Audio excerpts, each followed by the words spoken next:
गांव के सभी बच्चे मेला देखने जा रहे थे, जिसमें नंदिनी की चाची की बेटी बबली भी शामिल थी। बबली देख, मैं तेरे लिए नई फ्रॉक लाई हूँ। तू सहेलियों के साथ मेला देखने जा रही है ना, तो यही पहन कर जाना और मैं तुझे बहुत सारे पैसे दूंगी। तू जो मर्जी मेले में खरीदना खाना, सब कुछ तेरा, जैसा मन करे वैसे पैसे खर्च करना। इतनी सुंदर फ्रॉक और इतने सारे पैसे, तुम कितनी अच्छी हो माँ। अब मैं खूब अच्छे से मेला घूम कर आऊंगी। बबली, मेला घूम कर आना, पर किसी को 1 रुपया भी मत देना, खासकर उस नंदिनी को, क्योंकि उसके माँ बाप तो पैसे देंगे नहीं।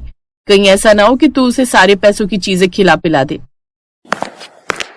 हमारी रानी बिटिया मेला घूमने जा रही है, खूब मजे करना। जाओ, बच्चों के साथ मेला घूम कर आओ। नंदिनी की चाची बहुत बुरे स्वभाव की थी।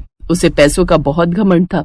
उसने वैसा ही अपनी बेटी को बना दिया था। इधर बबली मेले में जाने के लिए ढेरों तैयारी कर रही थी, उधर बेचारी नंदिनी मेला देखने तो जा रही थी, पर मेले में जाने के लिए उसके पास इतने पैसे नहीं थे। नंदिनी बिटिया, तेरे बापू ने ये 20 रुपए दिए हैं, मेले में खुद से कुछ खाना, समझ गई? कहीं ऐसा ना हो कि तू कुछ खाए ना और हमारी चिंता में रहे। हम घर पर कुछ खा लेंगे, लेकिन तू भूखी मत रहना। सबके साथ मिलकर मेले में अच्छे से घूमना और ज्यादा देर मत करना, समय से घर आ जाना। ठीक है माँ, आप दोनों भी अपना ख्याल रखना। नंदिनी और बबली दोनों अपने अपने घर से सहेलियों के साथ मेला देखने के लिए निकलती हैं। बबली घमंड में भरी हुई नई फ्रॉक पहनकर खूब सारा सामान लेकर मेला देखने जा रही थी और नंदिनी अपने माता पिता को प्रणाम करके रोटी का डिब्बा हाथ में लेकर सहेलियों के साथ मेला देखने के लिए निकल पड़ती है। सारी सहेलियां मेले में पहुंचती हैं। बबली, तेरी फ्रॉक तो बहुत सुंदर लग रही है। देख, मैंने भी नई फ्रॉक पहनी है। हम सबने नए कपड़े पहने हैं। हम सबने तो नए कपड़े पहने हैं, पर इस नंदिनी ने देखा कितनी फटी हुई पुरानी फ्रॉक पहनी है। ए नंदिनी, क्या तू आज के लिए नई फ्रॉक नहीं खरीद सकती थी? तुम सबने इसे साथ मिलाकर बहुत बड़ी गलती कर दी। कितनी गरीब सी है ये। तो तू इसको साथ आने के लिए मना कर देती तो हम भी मना कर देते। साथ आने के लिए मैं मना नहीं कर सकती थी ना, क्योंकि है तो मेरे सगे ताऊ जी की बेटी ना। इसी वजह से मेरे माँ बापू ने कहा कि तू इससे तो ले जा, पर इससे ज्यादा बात मत करना। चलो मेले में चलकर कुछ खाते हैं। एक काम करो, तुम लोग उधर कुछ खा लो, तब तक मैं मेले में ऐसे ही घूम लेती हूँ। हमें पता है तू हमारे साथ क्यों नहीं जा रही, क्योंकि तेरे पास कुछ खाने के लिए पैसे ही नहीं है, और हम तुझे अपने में से बिल्कुल भी कुछ नहीं खिलाएंगे। चलो हम सब वहाँ चलते हैं, इसे यहाँ खड़ी रहने दो, घूमती रहेगी अकेली। बबली और उसकी सहेलियां दूसरी तरफ खाने पीने चली जाती हैं। नंदिनी इधर उधर घूमने लगती है।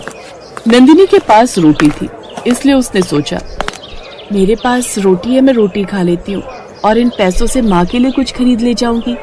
हाँ, ये ठीक रहेगा। तभी नंदिनी की नजर एक दुकान पर जाती है। सिलबट्टा। हाँ, माँ कह रही थी कि उनका सिलबट्टा टूट गया है।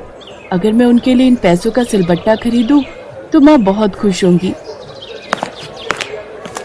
बेटी, बहुत भूख लगी है, कुछ खाने को दे दो। दादी माँ, आपको भूख लगी है? ये लो, मेरे पास रोटी है, आप खा लो। अगर तुम्हारी रोटी मैं खाऊंगी तो तुम क्या खाओगी? कोई बात नहीं दादी माँ, मैं घर जाकर खाना खा लूंगी। ये रोटी आप खा लो।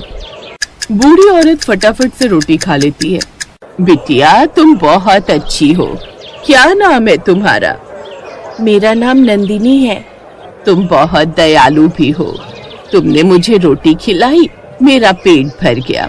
तुम्हें ये सब अच्छी बातें किसने सिखाई? मेरे माँ बापू ने। वो कहते हैं कि जब भी कोई भूखा या जरूरतमंद देखो तो उसकी मदद जरूर करो। बहुत अच्छे संस्कार दिए हैं तुम्हारे माता पिता ने तुम्हें। अच्छा, ये बताओ, तुम मेले में से अपने माँ बाप के लिए क्या खरीद कर ले जाओगी? मेरे पास 20 रुपए है। माँ के पास सिलबट्टा नहीं है, उनका सिलबट्टा टूट गया है। वो बेचारी मसाले नहीं पीस पाती। सोच रही हूँ वही खरीद लो। अरे, मेरे पैसे कहाँ गए? मैंने यही की फ्रॉक की जेब में ही तो रखे थे। अरे, मेरी फ्रॉक की जेब फटी हुई है, मेरे 20 रुपए गिर गए। अब मैं क्या करूँगी? मैंने तो सोचा था मैं माँ के लिए सिलबट्टा खरीद कर ले जाऊंगी। नंदिनी रोने लगी। तभी वो बूढ़ी औरत एक परी के रूप में आ जाती है।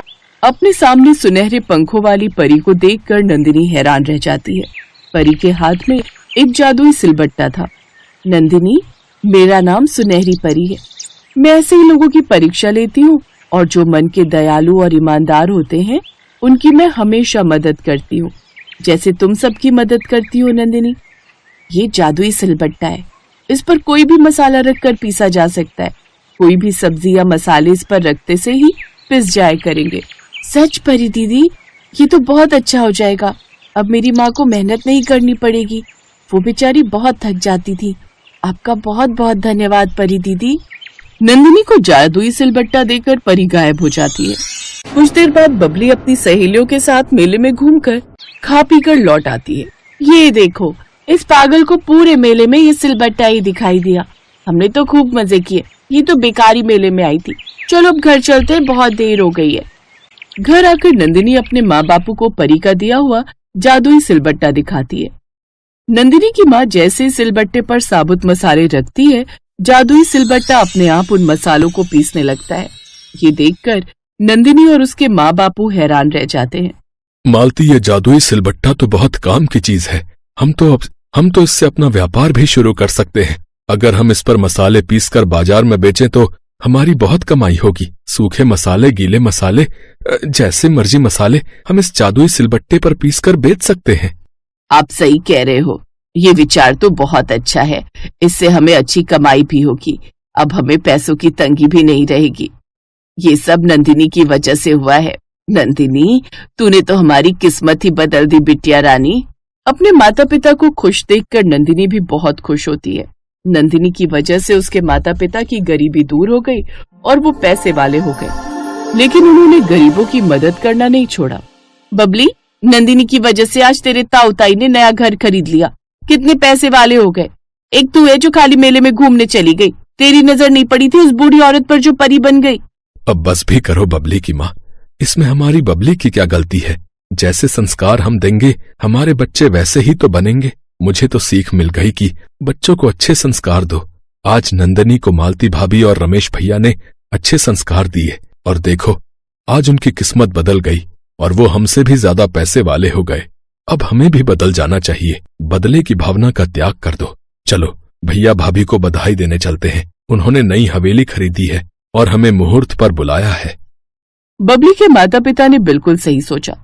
हम बच्चों को जैसे संस्कार देते हैं बच्चे वैसे ही बनते हैं।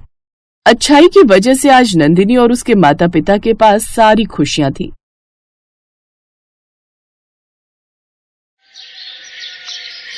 शीतल फोन पर बात करते हुए रोए जा रही थी। उधर से उसकी माँ उसे समझाते हुए चुप करवा रही थी। मम्मी, मेरे काले रंग के लिए यहाँ सब मुझे ताने देते हैं। इसमें मेरी क्या गलती है अगर मैं काले रंग की हूँ? क्या काले रंग के लोग इंसान नहीं होते? अब तो बहुत मन खराब होता है मम्मी। मुझे आपकी बहुत याद आ रही है। मैं बहुत परेशान हूँ। रो मत बेटी, सब ठीक हो जाएगा।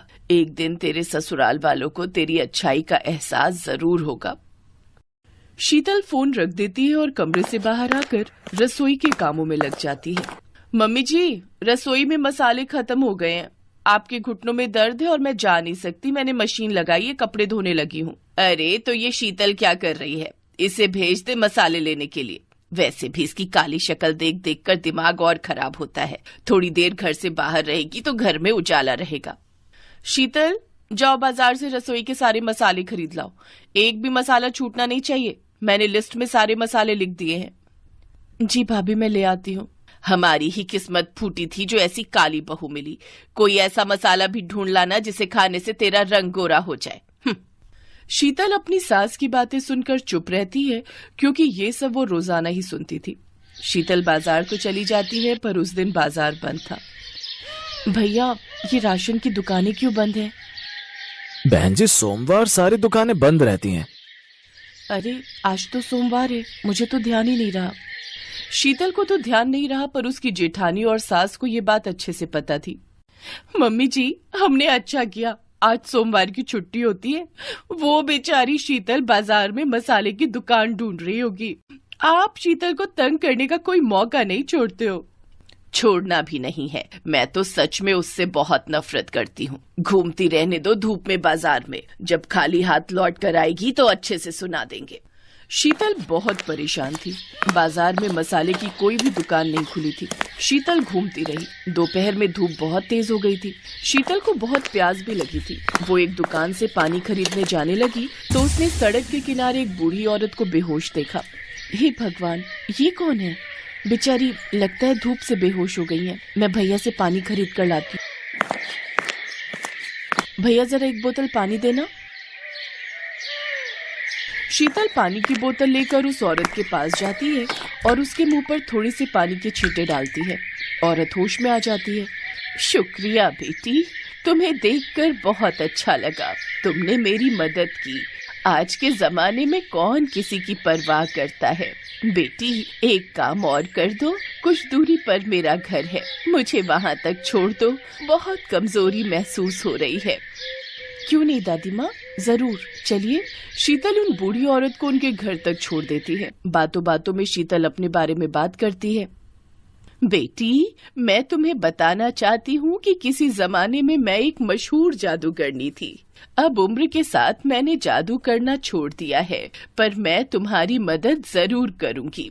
बेटी, मैं तुम्हें जादुई मसाले दूंगी। उन मसालों के इस्तेमाल करने से घर पर सभी लोगों का व्यवहार तुम्हारे लिए अच्छा हो जाएगा। सब तुमसे बहुत प्यार से बात करेंगे और सब ये भूल जाएंगे कि तुम्हारा रंग काला है। इससे तुम्हारी जिंदगी में खुशियाँ आ जाएंगी। पर एक बात का ख्याल रखना बेटी, ये मसाले हमेशा जादुई रहेंगे, पर हर रविवार की रात इन मसालों का जादू काम नहीं करेगा। इसलिए तुम्हें बहुत सावधानी रखनी है। तुम्हें उस रात किसी के भी सामने नहीं जाना, नहीं तो फिर से सब कुछ पहले जैसा हो जाएगा। उसके बाद ये मसाले अपना जादू नहीं दिखा पाएंगे। मैं ध्यान रखूंगी दादी माँ। आपका बहुत बहुत शुक्रिया, आपने मेरी सारी चिंता दूर कर दी। शीतल वो जादुई मसाले लेकर घर आ जाती है। मसाले इतने सुगंधित थे कि उसकी सास और जेठानी कुछ बोल ही नहीं पाए। उस दिन सब्जी में वही मसाले इस्तेमाल हुए और जादुई मसालों ने अपना काम करना शुरू कर दिया। वाह, क्या सब्जी बनाई है शीतल बहू। चलो अब तुम भी बैठकर खा लो। सुबह से काम में लगी हुई थी। सारे सामान भी खरीद कर लाई हो घर के लिए। हाँ, बाकी की रोटियां मैं बना लेती हूँ। तुम भी बैठो और सबके साथ खाओ। शीतल हैरान रह गई। जादुई मसाले के जादू की वजह से उसकी सास और जेठानी उससे खूब प्यार से बात करने लगी। 3-4 दिन तक ऐसे ही रहा, पर जब संडे आया तो शीतल को चिंता हो गई। आज तो संडे है, आज रात मुझे बहुत ध्यान देना है। ऐसा ना हो कि किसी को पता चल जाए। मैं कमरे में ही रहूंगी। शीतल, मैं और बड़े भैया रात को शादी में जा रहे हैं। हम सुबह तक लौटेंगे तो माँ का ख्याल रखना। हाँ, आप चिंता मत करो। चलो अच्छा है, आज रात ये और भैया शादी में जा रहे हैं। मैं चुप करके सो जाऊंगी, किसी को पता नहीं चलेगा और कल सब कुछ फिर से ठीक हो जाएगा। शीतल को तसल्ली थी कि रवि और उसके जेठ दोनों शादी में चले गए हैं। शीतल ने सोचा वो अपने कमरे की कुंडी लगाकर सो जाएगी ताकि रविवार की रात आराम से निकल जाए। पर अचानक शीतल की सास अपने कमरे में से आवाज लगाने लगी, कविता बहू, जल्दी आओ, मेरी सांस घुट रही है। सास की आवाज शीतल ने भी सुन ली थी। वो भी जेठानी के साथ अपनी सास के कमरे में जाती है। सास की तबीयत बहुत ज्यादा खराब हो चुकी थी। शीतल को याद ही नहीं रहा कि मसालों का असर खत्म हो चुका है। मम्मी जी, चिंता मत करो, हम आपको अभी डॉक्टर के पास ले चलते हैं। ये लो, कर लो बात। जैसी शक्ल वैसी अकल। अरे इतनी रात में कोई ऑटो रिक्शा नहीं मिलेगा, ना ही कोई गाड़ी मिलेगी। भाभी, कार तो घर पर खड़ी है ना, हम अपनी कार से ले चलते हैं। हमें कार चलानी थोड़ी आती है। ये दोनों भाई भी घर पर नहीं है। भाभी, मुझे ड्राइविंग आती है, आप टेंशन मत लो। चलिए मम्मी जी, मैं आपको डॉक्टर के पास ले चलती हूँ। शीतल ने बिना देर किए अपनी सास को कार में लिटाया और कार चलाकर अस्पताल ले गई। समय पर इलाज मिलने से सास की तबीयत में सुधार हो गया। पर ये क्या, मसालों का असर तो हट चुका था, फिर भी सास आज अपनी बहू शीतल की तारीफ कर रही थी। मुझे माफ कर दो बहू, मैंने हमेशा तुम्हारे काले रंग का मजाक उड़ाया, पर तुम तो सर्वगुण संपन्न हो। ये बात मुझे कल पता चल गई कि तुम हमारे लिए कितना सोचती हो। हम तुम्हें कितने ताने देते हैं, फिर भी तुम हमारी भलाई देखती हो। कविता, अपनी देवरानी से अब गलत बात मत करना। शीतल बहुत अच्छी है। हाँ मम्मी जी, अब नहीं करेंगे।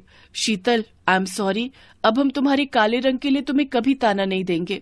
शीतल खुश थी कि भले ही जादुई मसालों का असर खत्म हो गया, पर मुसीबत के समय अपनों के काम आकर शीतल ने सबका दिल जीत लिया।